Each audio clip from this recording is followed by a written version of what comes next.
So I recently shared a video about how I set my monthly goals in order to be more intentional with my time and my resources. So since sharing those tips, I wanted to share other systems that would help me be intentional with my focus and be the most productive throughout the day. One thing that has helped me become more disciplined is this simple digital minimalism system that helps me get the most out of my phone. As a 27-year-old coach and creator, it's important for me to be disciplined with my time. I stumbled upon Sacha Bourlon, I'm gonna put his name down here, over his video, and I'm gonna be really honest, I was very skeptical. I did not think that I would be able to pull off the one-page rule. As I went through the steps and did it on my phone, it allowed me to make it more personalized and kind of put my own twist to it. So that's what we're gonna walk through today. So number one, I found that I had pages of useless apps that I was not using on a daily basis, and it was just taking up space on my phone. So to apply the one-page rule, you want to look at the current state of your phone. What apps do you use on a daily basis? Use what I call the 3x3x3 rule. So that's gonna allow you to have 3 widgets, 3 apps, and 3 non-negotiable apps. So once you figured out the current state of your phone and what apps you're gonna put into your 3x3x3, you are going to remove every single app from your phone homepage and all of the widgets. Going through my phone, I went ahead and took everything off, and this gives you a blank canvas to organize your page. I recommend, if you haven't in between this step, have an idea of what type of simple screensaver you would like to have. I like to get a lot of my screensavers from Pinterest or Canva. I like to mash them together and kind of make a collage of photos because I can never choose just one. Number 2, you're going to go through each of the columns, and since you have your 3x3x3, the 9 apps that are going to go into your one page, now it's time to get rid of all the apps you don't use on a daily basis. So going through all of the columns and taking out anything that you don't use on a daily basis. Apple kind of made this easier in a way, especially if you have this feature that they introduced with iOS 11 in 2017 called app offloading.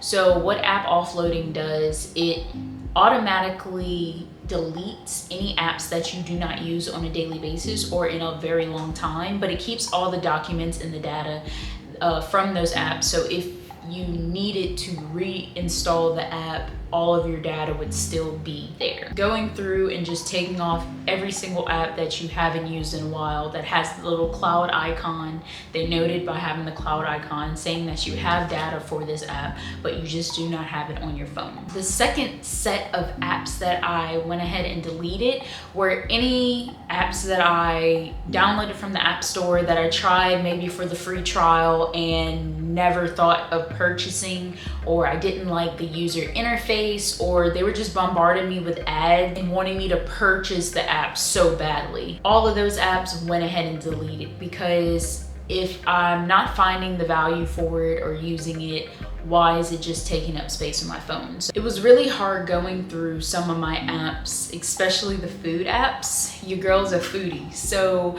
I really enjoy looking for the coupons, the sales, or just having ease of access to some of the restaurants. So like the Starbucks app or the Chick-fil-A app, they allow you to order curbside. Another one of my favorite ones were Domino's. Spent a lot of money with Domino's. And that one had to go as well. Anything that isn't going towards your monthly goals or towards your monthly pillars, that's a good way of just deleting it off of your phone. What did I end up keeping on my phone? So on my 3x3x3, my 3 widgets, we're gonna start with the 3 widgets. Widgets allow you to have a photo and quick access to any app that you may have.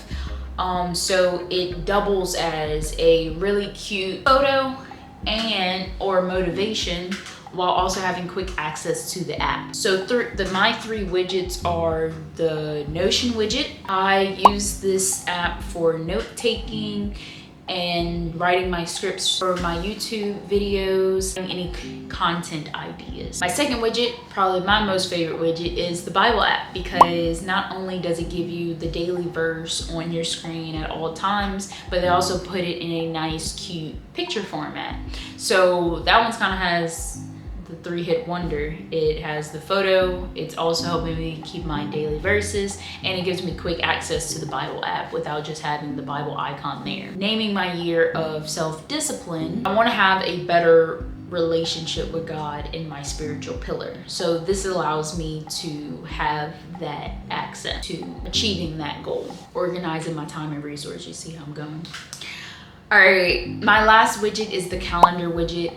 It has all of my calendars combined into one. This is the original iPhone calendar, but it also is attached to my Gmail. Any hotel reservations or events that I may have confirmed through email are automatically added onto my calendar. And I also add any things that I want to accomplish during the day. So it may have recording day or filming day or research day for any video or content that I'm creating. So that take care of all of the widgets. Now I have to figure out what 3 apps I'm gonna have. So my top 3 apps are my Spotify, my Notes, and my TED app.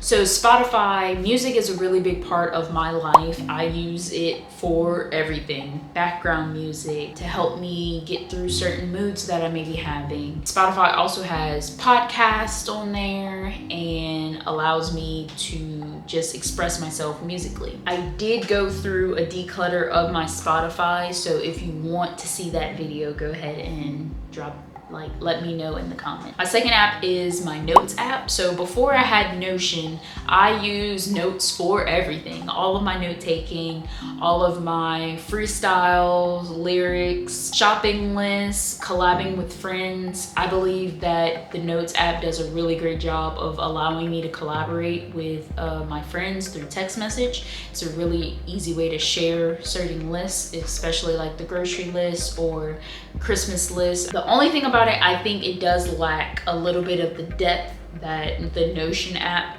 gives, creating pages within pages and tables, the typing, texting format, but it gets the job done. So it's old faithful, so we're keeping it. The last app is my TED app. The TED app is a step up from podcasts on Spotify because I feel they are more educational. The TED app gives me inspiration because I would love to be a motivational motivational speaker. You see, I have to get better with my words before I get to that milestone. But I would love to have a TED Talk one day. One of these videos may become a TED Talk. Who knows? We'll see. And last but not least of my 3x3 are the non-negotiables, or your everyday essentials. I believe that the phone and the messages apps are essential, like essential workers, okay, are those non-negotiable essentials that you need each and every day. But my tip would be to turn off the notifications.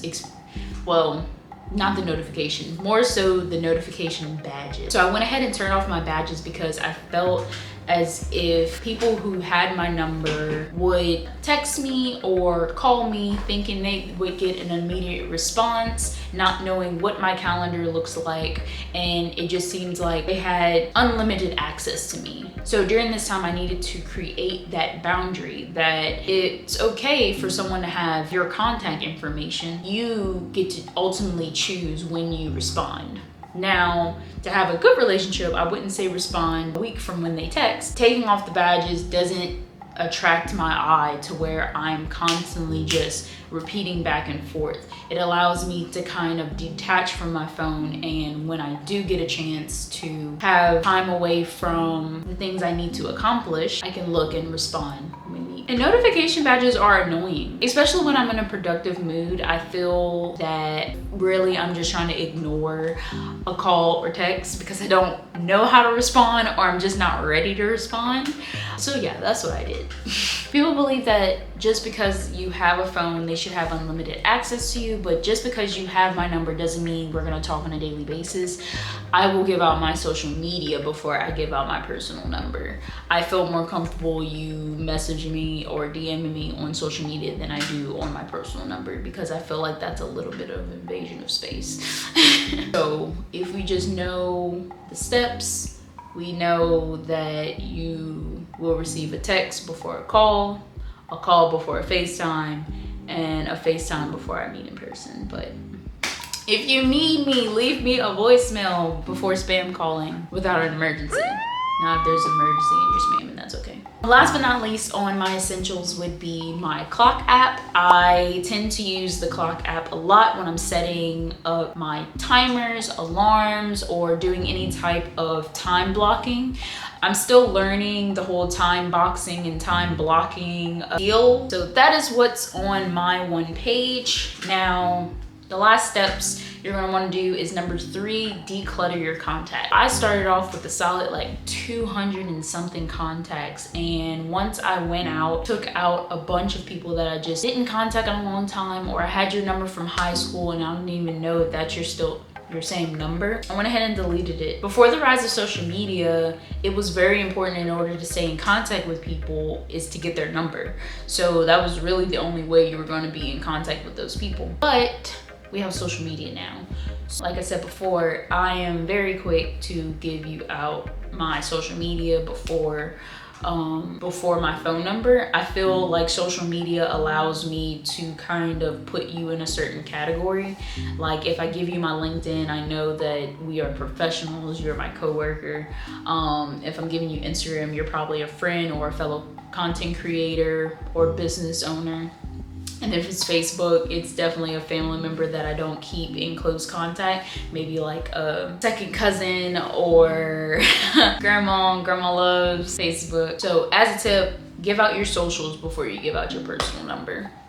While going through your contacts, think of it like this. If you haven't even texted that person, happy birthday, happy New Year's, Merry Christmas, you can go ahead and delete them because you have not contacted at all. But then you're like, oh, but what if this, what if that? It's so easy to find people on social media nowadays. Number 4, you're gonna go through those social media apps.